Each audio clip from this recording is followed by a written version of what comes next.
This, my friends, is a Dell PowerEdge 1850, powered with an Intel Xeon processor.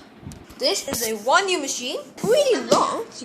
Taking out the front bezel, which is pretty heavy actually, it reveals some I/O, two 3.5-inch slots, an optical bay, label, 146GB 10K SCSI.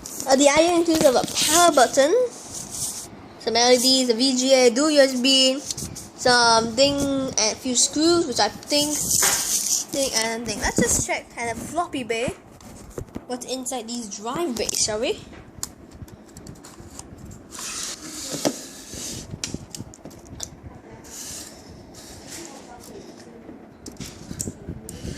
And I reveal that this is using the SCSI connector, DOS, Maxtor, Atlas 10K, 146GB drive in the Ultra 320, made in Singapore. Let's see what we can see inside here in the back plane. Nothing much but the SAS connectors. Check out the other one. So that's another drive. These drives are pretty heavy, you know.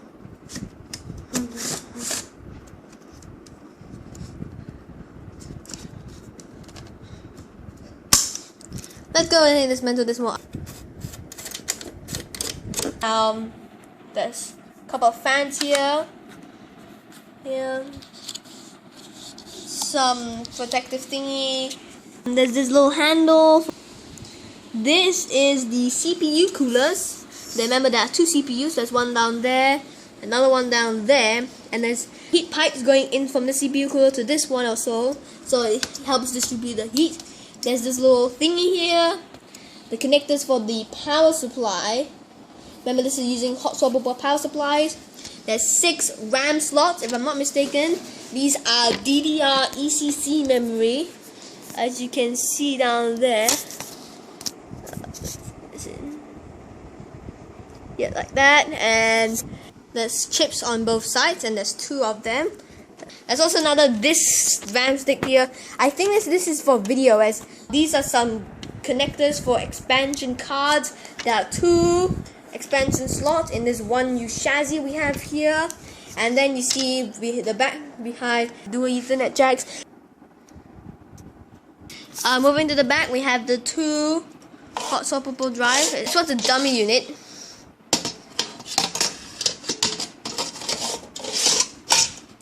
And we also have this one, which is actually a unit, which is much heavier. Those are the connectors. And then this is the other side, which is the power port. And we also have power fan there to cool that thing. This is the sticker, so it's an AA2330. It's 550 watt max power supply. But let's just put this back into its case. And there's also this little lever mechanism which you can press and you can hear when it's fully heated. Completely forgot to mention, the side panel actually has a bird's eye view of the motherboard.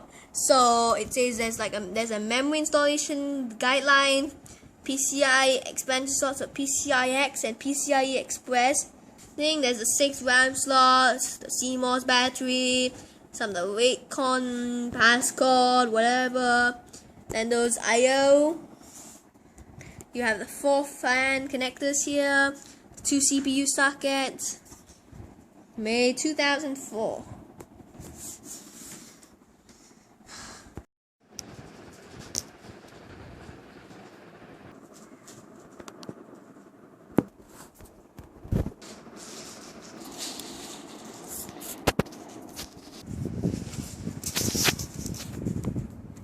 Try that again.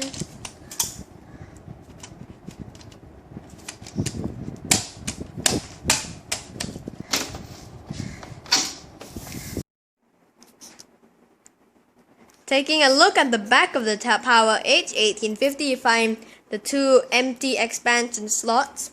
From right to left, you find two USB ports, two RJ45 connector ports, and you can't actually release the locking mechanism on RJ45 connector in this particular chassis. I mean, this is a locking mechanic like this one. So what they have is actually you push this in, and it will release the thing for you. There's a button here to test the power supply. Dual PS2 ports. A VGA port, a serial port.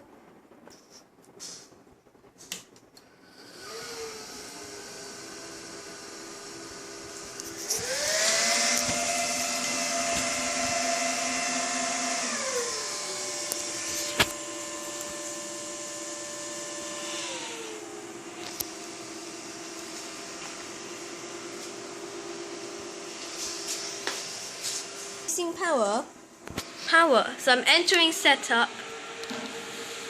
There is a problem with the memory. Maybe it's because I took out the memory and put it back in. So we have two 3 GHz processors. Our processor above 800 MHz. L2 cache is 2 MB. Time delay not set. Iron green. We got some running here. Okay. Control E for the BME. No. Let's go ahead and set up utility. Yes, the keyboard's working now. So there we go. We got two Intel Xeon processors. Is it going to tell us what Xeon processors are we using? Let's just go ahead. So we got the front side, bus speed of 800 MHz, core speed of 3 GHz. So there's 2 GB of DDR2 ECC RAM.